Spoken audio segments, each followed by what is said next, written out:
या व्यतिरिक्त सुद्धा महाराष्ट्रभरातल्या काही महत्त्वाच्या घडामोडींकडे आपण वळणार आहोत।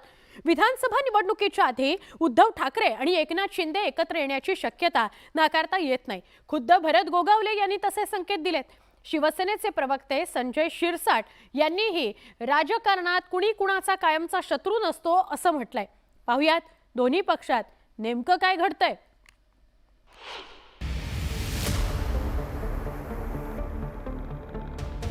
उद्धव ठाकरे आणि एकनाथ शिंदे हे दोन्ही नेते सध्या दोन ध्रुवांवर उभे आहेत। मात्र आता त्यांच्यातलं हे अंतर कमी होऊ शकतं।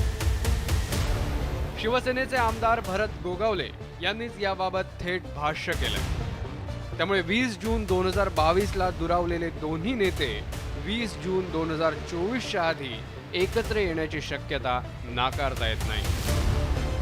राजकारणात काहीही होऊ शकतं असं वक्तव्य करत भरत गोगावलेंनी काय संकेत दिलेत पाहूया। तिकडचा जो भोंगा आहे तो रोज काही नाही काहीतरी वक्तव्य करत असतो। शब्द हा शस्त्र आहे, त्यामुळे काही गोष्टी कठीणता वाटते, परंतु मी सांगितलं मगाशी शेवटी राजकारण आहे। ज्याला खरोखरच काही साध्य करायचं असेल, पुढे जायचं असेल तर कुठेही तडजोड कधी काही गोष्टींची होऊ शकते। नाही बोलू शकत नाही आपण, कारण मी मगाशी सांगितलं असे कित्येक पक्ष आहेत की एकमेकाचे चेहरे पाहत नव्हते, त्याच मांडीला मांडी लावून बसतायत। शिवसेनेचे प्रवक्ते संजय शिरसाट यांनीही भरत गोगावलेंच्या वक्तव्याला दुजोरा दिला। काँग्रेस आणि राष्ट्रवादी सोबत युती नको ही भूमिका मान्य केली असती तर पक्षात फूट पडली नसती असा दावा संजय शिरसाटांनी केलाय।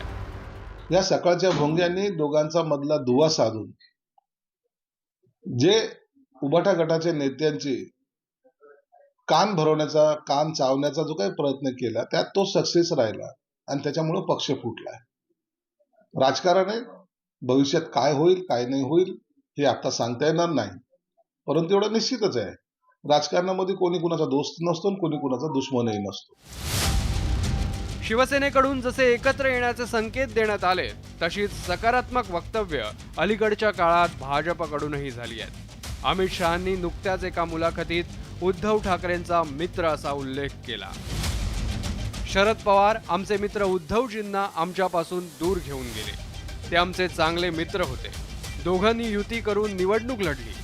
ज्यांनी कोणी हे सारं सुरू केलं त्यांनी हे संपवलं पाहिजे असं शहा यांनी मुलाखतीत सांगितलं होतं। तर पंतप्रधान नरेंद्र मोदींनीही उद्धव ठाकरे जर अडचणीत आले तर मदत करणारा पहिला मी असेन असं वक्तव्य केलं होतं। भाजप आणि शिवसेनेकडून असेच मैत्रीचे सकारात्मक वारे वाहायला लागलेत। मात्र लोकसभा निवडणुकीच्या निकालाचा अंदाज त्यांना आला असावा असा टोला शिवसेना ठाकरे गटाकडून लगावण्यात आलाय।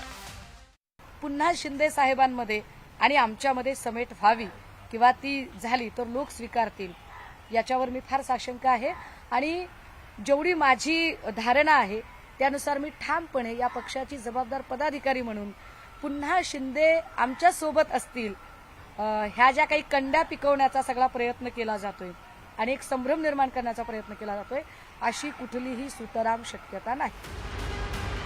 लोकसभा निवडणुकीचा निकाल 4 जूनला लागणार आहे आणि त्याआधीच शिवसेना भाजपकडून राजकीय मैत्रीची वक्तव्य सुरू झाली आहेत। अर्थात कोणत्याच शक्यता थेटपणे कोणीही नाकारलेल्या नाहीत। त्यामुळे उद्धव ठाकरे आणि एकनाथ शिंदेंमध्ये पुन्हा एकदा मैत्रीचं नवं पर्व सुरू झालं तर नवल वाटू नये। Bureau report, news 18 Lokmat.